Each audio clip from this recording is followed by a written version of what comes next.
Esther, chapitre 1.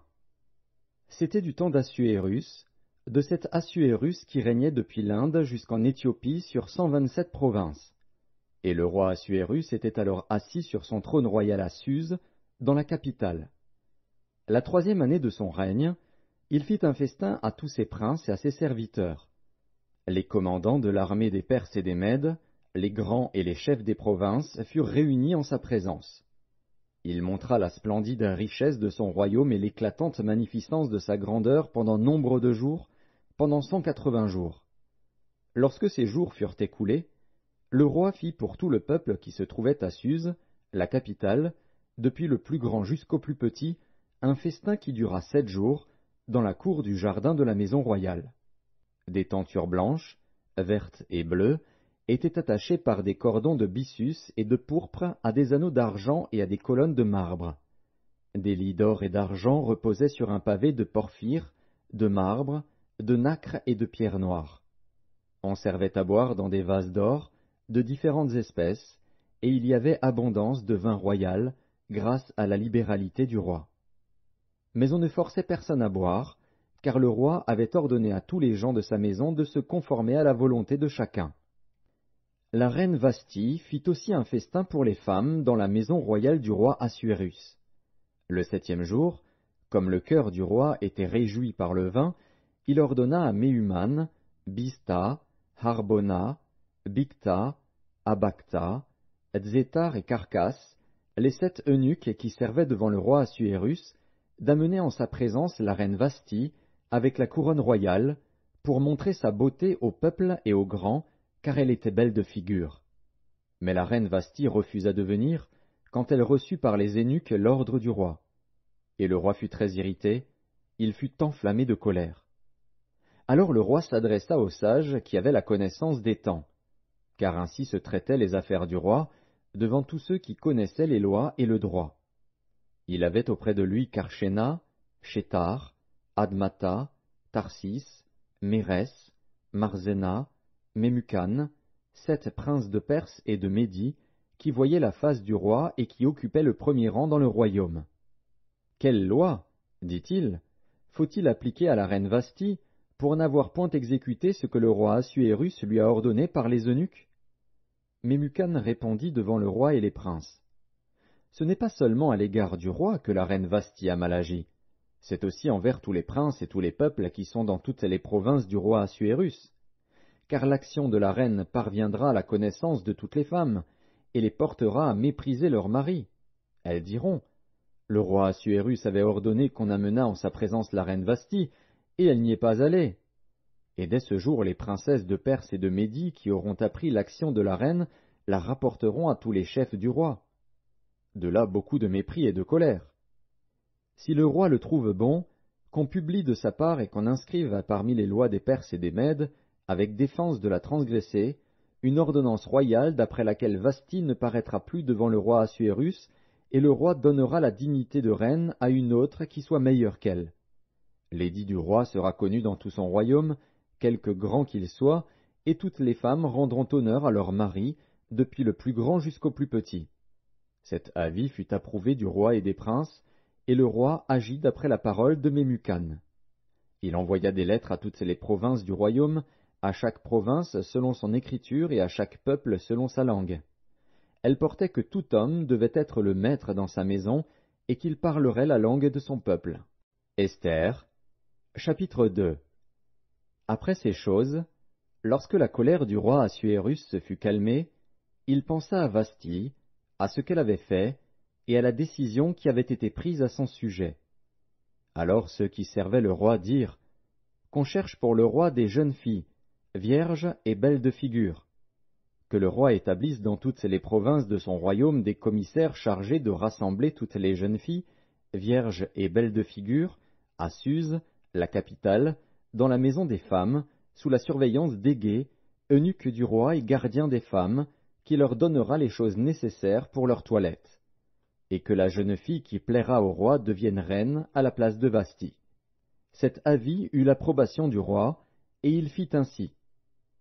Il y avait dans Suse, la capitale, un juif nommé Mardochée, fils de Jaïr, fils de Chiméi, fils de Kis, homme de Benjamin, qui avait été emmené de Jérusalem parmi les captifs déportés avec Jéconia, roi de Juda, par Nebuchadnezzar, roi de Babylone.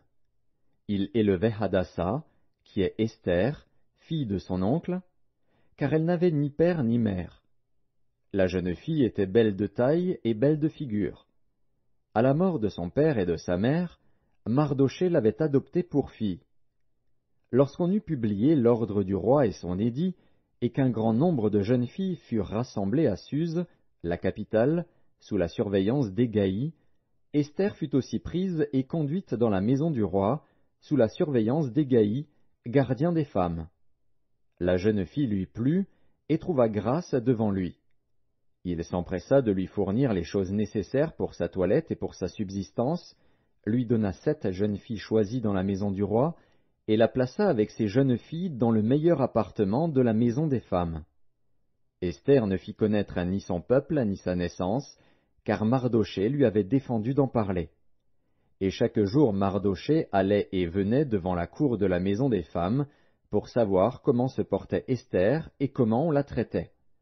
Chaque jeune fille allait à son tour vers le roi Assuérus, après avoir employé 12 mois à s'acquitter de ce qui était prescrit aux femmes. Pendant ce temps, elles prenaient soin de leur toilette, 6 mois avec de l'huile de myrrhe, et 6 mois avec des aromates et des parfums en usage parmi les femmes. C'est ainsi que chaque jeune fille allait vers le roi. Et, quand elle passait de la maison des femmes dans la maison du roi, on lui laissait prendre avec elle tout ce qu'elle voulait. Elle y allait le soir, et le lendemain matin elle passait dans la seconde maison des femmes, sous la surveillance de Shaashgaz, eunuque du roi et gardien des concubines. Elle ne retournait plus vers le roi, à moins que le roi n'en eût le désir et qu'elle ne fût appelée par son nom. Lorsque son tour d'aller vers le roi fut arrivé, Esther, fille d'Abikaïl, oncle de Mardochée qui l'avait adoptée pour fille, ne demanda que ce qui fut désigné par Hégaï, eunuque du roi et gardien des femmes. Esther trouvait grâce aux yeux de tous ceux qui la voyaient. Esther fut conduite auprès du roi Assuérus, dans sa maison royale, le 10e mois, qui est le mois de Tébet, la 7e année de son règne. Le roi aima Esther plus que toutes les autres femmes, et elle obtint grâce et faveur devant lui plus que toutes les autres jeunes filles. Il mit la couronne royale sur sa tête, et la fit reine à la place de Vasthi. Le roi donna un grand festin à tous ses princes et à ses serviteurs, un festin en l'honneur d'Esther. Il accorda du repos aux provinces, et fit des présents avec une libéralité royale. La seconde fois qu'on assembla les jeunes filles, Mardochée était assis à la porte du roi. Esther n'avait fait connaître ni sa naissance ni son peuple, car Mardochée le lui avait défendu, et elle suivait les ordres de Mardochée aussi fidèlement qu'à l'époque où elle était sous sa tutelle. Dans ce même temps, comme Mardochée était assis à la porte du roi, Bigtan et Téresh, 2 eunuques du roi, gardes du seuil, cédèrent à un mouvement d'irritation et voulurent porter la main sur le roi Assuérus. Mardochée eut connaissance de la chose et en informa la reine Esther, qui la redit au roi de la part de Mardochée. Le fait ayant été vérifié et trouvé exact, les 2 eunuques furent pendus à un bois. Et cela fut écrit dans le livre des Chroniques en présence du roi. Esther. Chapitre 3. Après ces choses, le roi Assuérus fit monter au pouvoir Haman, fils d'Hammedatha, la Gagite, il l'éleva en dignité, et plaça son siège au-dessus de ceux de tous les chefs, qui étaient auprès de lui. Tous les serviteurs du roi, qui se tenaient à la porte du roi, fléchissaient le genou, et se prosternaient devant Haman, car tel était l'ordre du roi à son égard. Mais Mardochée ne fléchissait point le genou, et ne se prosternait point. Et les serviteurs du roi, qui se tenaient à la porte du roi, dirent à Mardochée, « Pourquoi transgresses-tu l'ordre du roi ?» Comme il le lui répétait chaque jour, et qu'il ne les écoutait pas, ils en firent rapport à Haman, pour voir si Mardochée persisterait dans sa résolution, car il leur avait dit qu'il était juif. Et Haman vit que Mardochée ne fléchissait point le genou, et ne se prosternait point devant lui. Il fut rempli de fureur, mais il dédaignait de porter la main sur Mardochée seul, car on lui avait dit de quel peuple était Mardochée, et il voulut détruire le peuple de Mardochée, tous les Juifs qui se trouvaient dans tout le royaume d'Assuérus. Au premier mois, qui est le mois de Nisan, la 12e année du roi Assuérus, on jeta le pur, c'est-à-dire le sort, devant Haman, pour chaque jour et pour chaque mois, jusqu'au 12e mois, qui est le mois d'Adar. Alors Haman dit au roi Assuérus, il y a dans toutes les provinces de ton royaume un peuple dispersé et à part parmi les peuples, ayant des lois différentes de celles de tous les peuples, et n'observant point les lois du roi. Il n'est pas dans l'intérêt du roi de le laisser en repos. Si le roi le trouve bon, qu'on écrive l'ordre de les faire périr, et je pèserai 10 000 talents d'argent, entre les mains des fonctionnaires, pour qu'on les porte dans le trésor du roi. Le roi ôta son anneau de la main, et le remit à Haman, fils d'Hammedatha, l'Agagite, ennemi des Juifs. Et le roi dit à Haman, l'argent t'est donné, et ce peuple aussi, fais-en ce que tu voudras. Les secrétaires du roi, furent appelés le 13e jour du premier mois, et l'on écrivit, suivant tout ce qui fut ordonné par Haman, au satrape du roi, au gouverneur de chaque province et au chef de chaque peuple, à chaque province selon son écriture, et à chaque peuple selon sa langue. Ce fut au nom du roi Assuérus que l'on écrivit, et on scella avec l'anneau du roi. Les lettres furent envoyées par les courriers dans toutes les provinces du roi, pour qu'on détruisît, qu'on tuât et qu'on fît périr tous les Juifs, jeunes et vieux, petits enfants et femmes, en un seul jour, le 13e du 12e mois, qui est le mois d'Adar, et pour que leurs biens fussent livrés au pillage. Ces lettres renfermaient une copie de l'édit, qui devait être publiée dans chaque province, et invita tous les peuples à se tenir prêts pour ce jour-là. Les courriers partirent en toute hâte, d'après l'ordre du roi. L'édit fut aussi publié dans Suse, la capitale, et tandis que le roi et Haman étaient à boire, la ville de Suse était, dans la consternation. Esther, chapitre 4. Mardochée, ayant appris tout ce qui se passait, déchira ses vêtements, s'enveloppa d'un sac et se couvrit de cendres. Puis il alla au milieu de la ville en poussant avec force des cris amers, et se rendit jusqu'à la porte du roi, dont l'entrée était interdite à toute personne revêtue d'un sac. Dans chaque province, partout où arrivait l'ordre du roi et son édit, il y eut une grande désolation parmi les Juifs. Ils jeûnaient, pleuraient et se lamentaient, et beaucoup se couchaient sur le sac et la cendre. Les servantes d'Esther et ses eunuques vinrent lui annoncer cela, et la reine fut très effrayée. Elle envoya des vêtements à Mardochée pour le couvrir et lui faire ôter son sac, mais il ne les accepta pas. Alors Esther appela Hathak, l'un des eunuques que le roi avait placé auprès d'elle, et elle le chargea d'aller demander à Mardochée ce que c'était et d'où cela venait. Hathak se rendit vers Mardochée sur la place de la ville, devant la porte du roi. Et Mardochée lui raconta tout ce qui lui était arrivé, et lui indiqua la somme d'argent qu'Aman avait promis de livrer au trésor du roi en retour du massacre des Juifs. Il lui donna aussi une copie de l'édit publié dans Suse en vue de leur destruction, afin qu'il le montrât à Esther et lui fît tout connaître. Et il ordonna qu'Esther se rendît chez le roi pour lui demander grâce et l'implorer en faveur de son peuple. Hathak vint rapporter à Esther les paroles de Mardochée. Esther chargea Hathak d'aller dire à Mardochée, « Tous les serviteurs du roi et le peuple des provinces du roi savent qu'il existe une loi portant peine de mort contre quiconque, homme ou femme, entre chez le roi, dans la cour intérieure, sans avoir été appelé. Celui-là seul a la vie sauve, à qui le roi tend le sceptre d'or. Et moi, je n'ai point été appelé auprès du roi depuis 30 jours. » Lorsque les paroles d'Esther eurent été rapportées à Mardochée, Mardochée fit répondre à Esther, « Ne t'imagine pas que tu échapperas seul d'entre tous les Juifs, parce que tu es dans la maison du roi. Car, si tu te tais maintenant, le secours et la délivrance surgiront d'autre part pour les Juifs, et toi et la maison de ton père vous périrez. Et qui sait si ce n'est pas pour un temps comme celui-ci que tu es parvenu à la royauté ?» Esther envoya dire à Mardochée, « Va, rassemble tous les Juifs qui se trouvent à Suse, et jeûnez pour moi, sans manger ni boire pendant 3 jours, ni la nuit, ni le jour. Moi aussi, je jeûnerai de même avec mes servantes, puis j'entrerai chez le roi, malgré la loi. Et si je dois périr, je périrai. » Mardochée s'en alla, et fit tout ce qu'Esther lui avait ordonné. Esther, chapitre 5. Le 3e jour, Esther mit ses vêtements royaux et se présenta dans la cour intérieure de la maison du roi, devant la maison du roi. Le roi était assis sur son trône royal dans la maison royale, en face de l'entrée de la maison.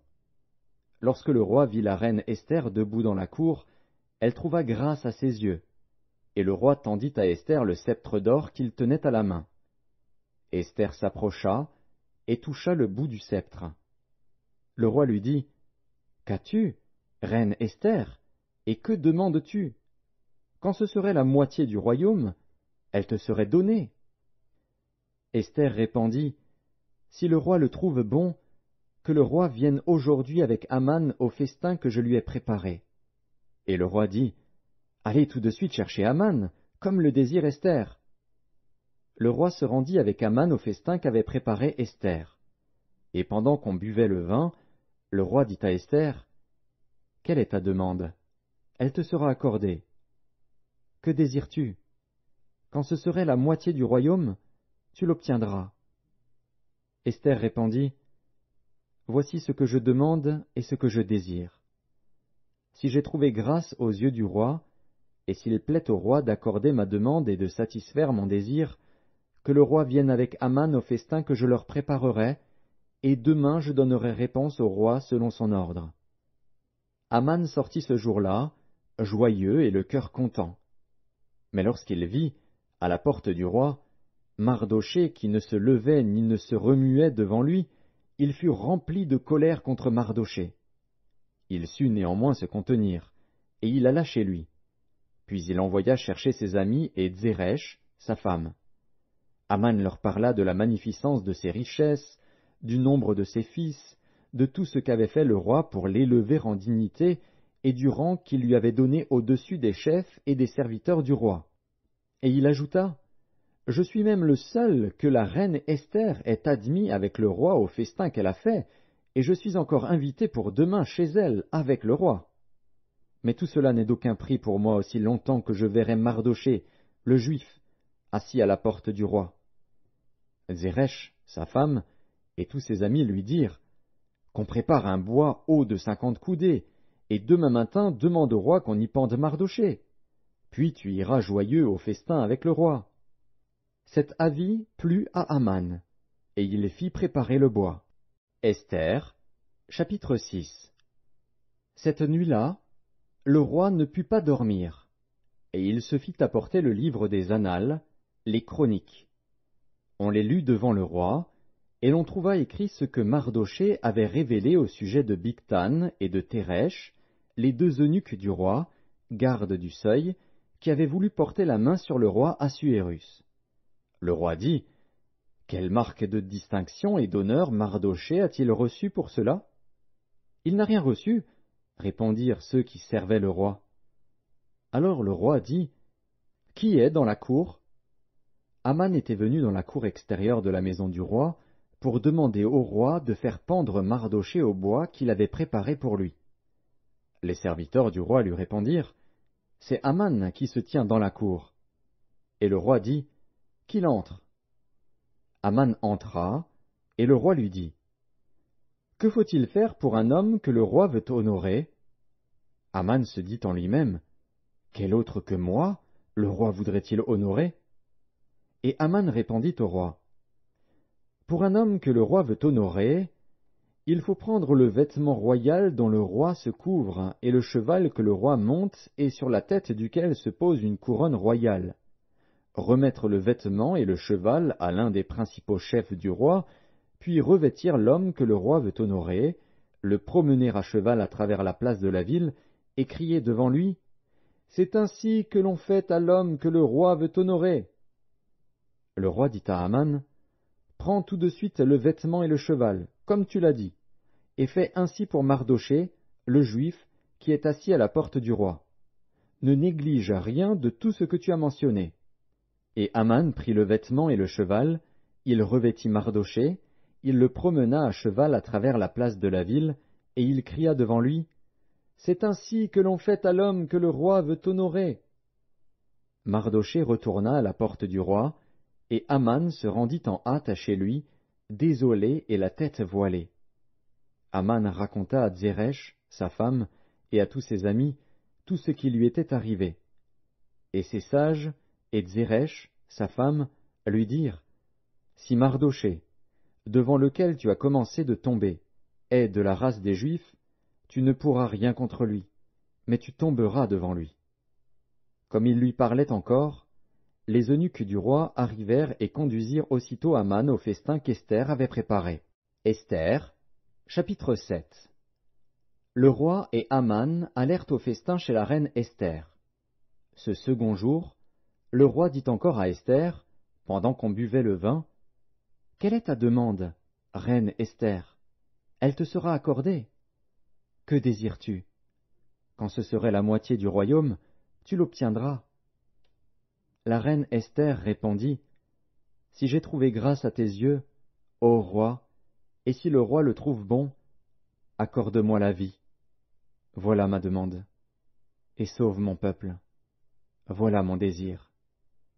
Car nous sommes vendus, moi et mon peuple, pour être détruits, égorgés, anéantis. Encore si nous étions vendus pour devenir esclaves et servantes, je me tairais, mais l'ennemi ne saurait compenser le dommage fait au roi. » Le roi Assuérus prit la parole et dit à la reine Esther, « Qui est-il, et où est-il, celui qui se propose d'agir ainsi ?» Esther répondit, « L'oppresseur, l'ennemi, c'est Aman, ce méchant-là. » Aman fut saisi de terreur en présence du roi et de la reine. Et le roi, dans sa colère, se leva et quitta le festin pour aller dans le jardin du palais. Aman resta pour demander grâce de la vie à la reine Esther, car il voyait bien que sa perte était arrêtée dans l'esprit du roi. Lorsque le roi revint du jardin du palais dans la salle du festin, il vit Aman qui s'était précipité vers le lit sur lequel était Esther, et il dit, « Serait-ce encore pour faire violence à la reine, chez moi, dans le palais ?» Dès que cette parole fut sortie de la bouche du roi, on voila le visage d'Aman.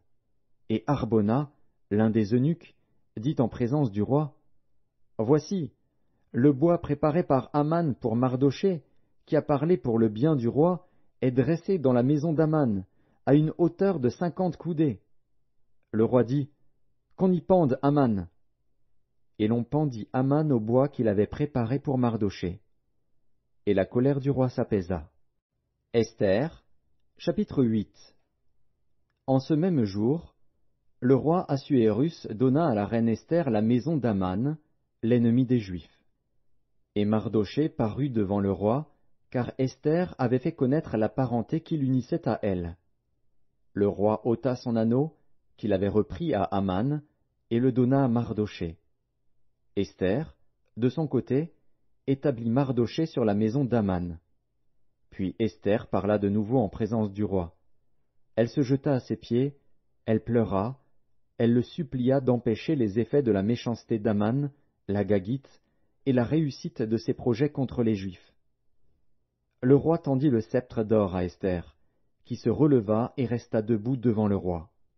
Elle dit alors, « Si le roi le trouve bon et si j'ai trouvé grâce devant lui, si la chose paraît convenable au roi et si je suis agréable à ses yeux, qu'on écrive pour révoquer les lettres conçues par Aman, fils d'Hammédatha, l'Agagite, et écrites par lui dans le but de faire périr les Juifs qui sont dans toutes les provinces du roi. Car comment pourrais-je voir le malheur qui atteindrait mon peuple, et comment pourrais-je voir la destruction de ma race ?» Le roi Assuérus dit à la reine Esther et au juif Mardochée, « Voici, j'ai donné à Esther la maison d'Aman, et il a été pendu au bois pour avoir étendu la main contre les Juifs.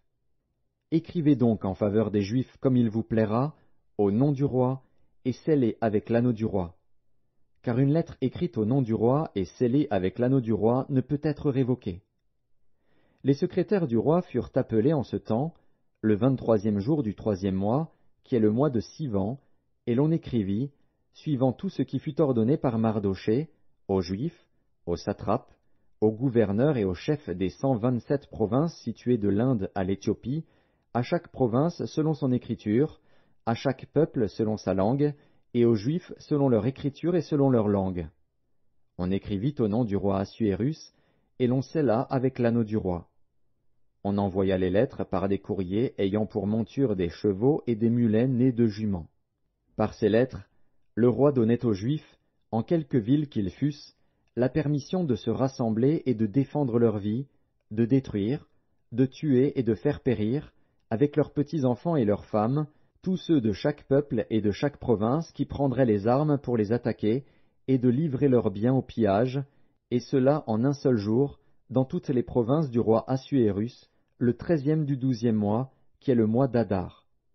Ces lettres renfermaient une copie de l'édit qui devait être publié dans chaque province, et informaient tous les peuples que les Juifs se tiendraient prêts pour ce jour-là à se venger de leurs ennemis.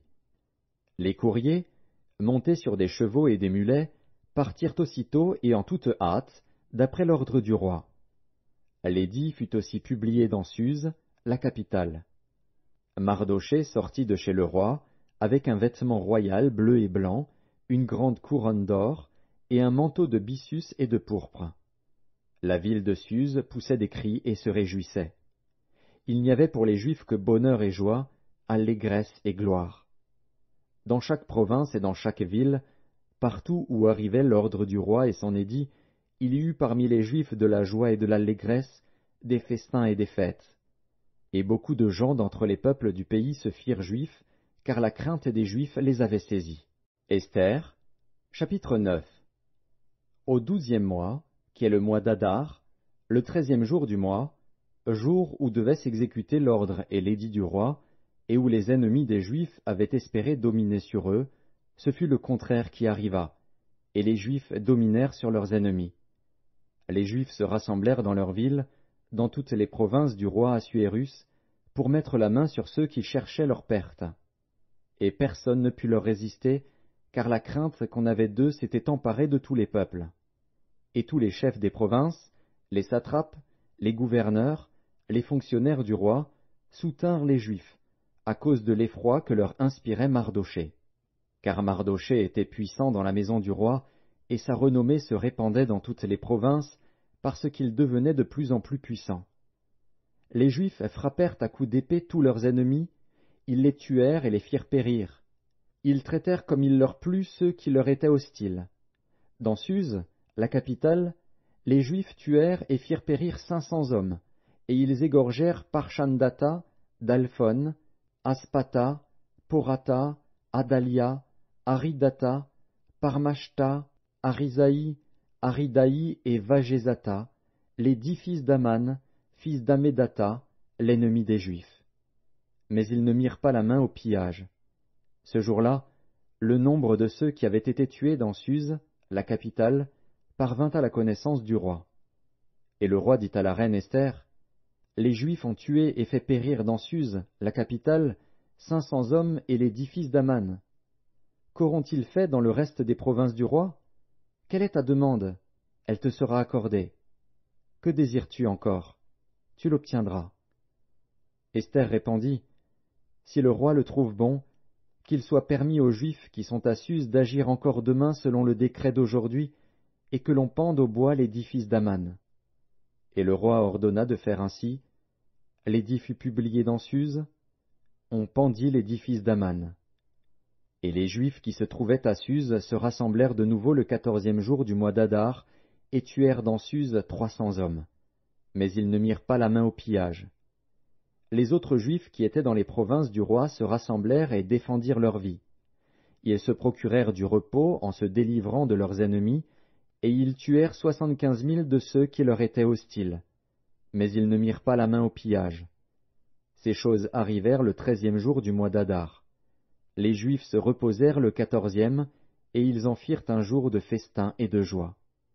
Ceux qui se trouvaient à Suse, s'étant rassemblés le 13e jour et le 14e jour, se reposèrent le 15e, et ils en firent un jour de festin et de joie. C'est pourquoi les Juifs de la campagne, qui habitent des villes sans murailles, font du 14e jour du mois d'Adar un jour de joie, de festin et de fête, où l'on s'envoie des portions les uns aux autres. Mardochée écrivit ces choses, et il envoya des lettres à tous les Juifs qui étaient dans toutes les provinces du roi Assuérus, au près et au loin.